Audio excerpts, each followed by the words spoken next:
Twin Cities Nonviolence vision is for the Twin Cities to be free from violence and have opportunities for each and every one.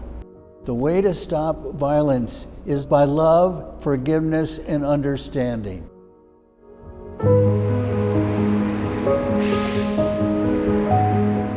Here in the Twin Cities, we do have challenges. We do want to be Minnesota nice. We strive to be that, but racism still exists here, and we just have a job to do.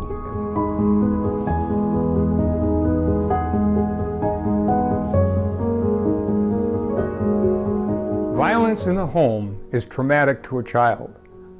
Trauma lasts forever if it's untreated.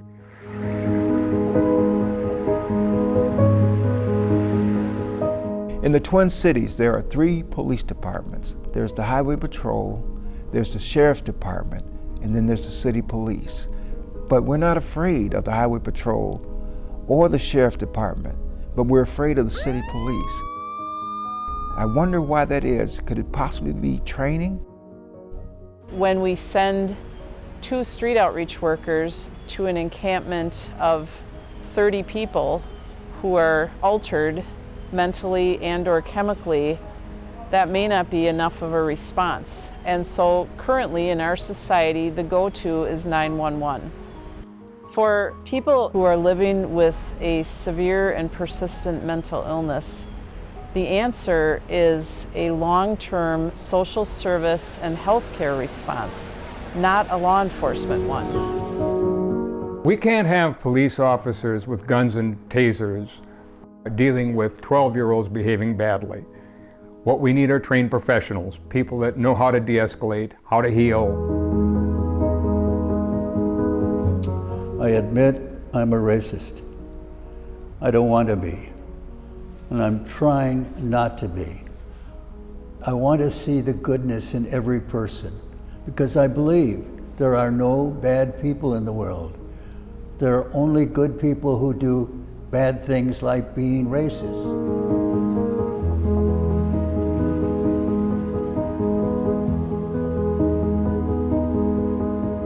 Unfortunately, racism exists very deeply in Minnesota history and in today's world. We lead the nation in some very ugly, disturbing categories for African Americans especially. And we are a city that has the resources to make a change in this. And I think we're seeing the city come together because of George Floyd, but we still have a long way to go.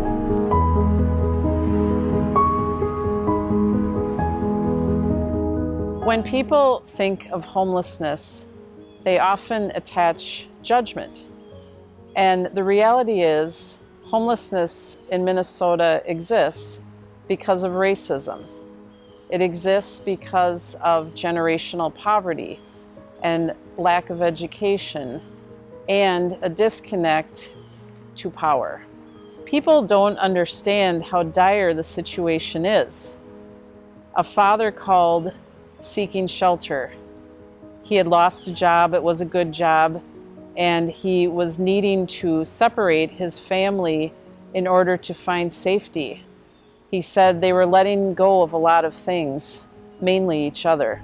My family was part of the largest gang in the state of Minnesota, and we preyed on kids. We have a gang problem in the Twin Cities just like a lot of other states. And the reason we have a gang problem is because kids are growing up without hope. And hope is just the breeding ground for attracting gangs. Gangs prey on kids that have no hope because they can't see a future, and they give them a future although it's dark. The consequence, I wasn't thinking about none of that. The only thing I was thinking is gang banging. I didn't have a lot of opportunity, but gang banging, it is an opportunity, but it's way easier for you to join the gang than for you to go out and find a job.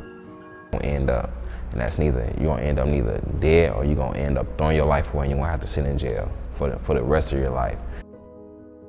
The biggest problem in America, in my opinion, is father absence.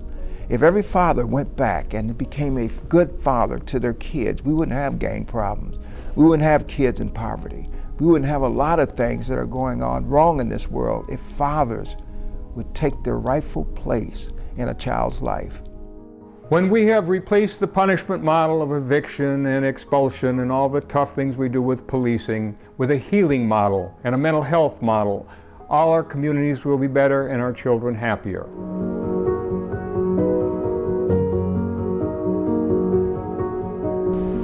If I could wave my magic wand, the Twin Cities would do 3 things.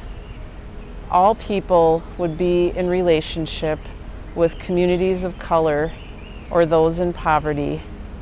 We would end racism, and everyone would be able to afford a home.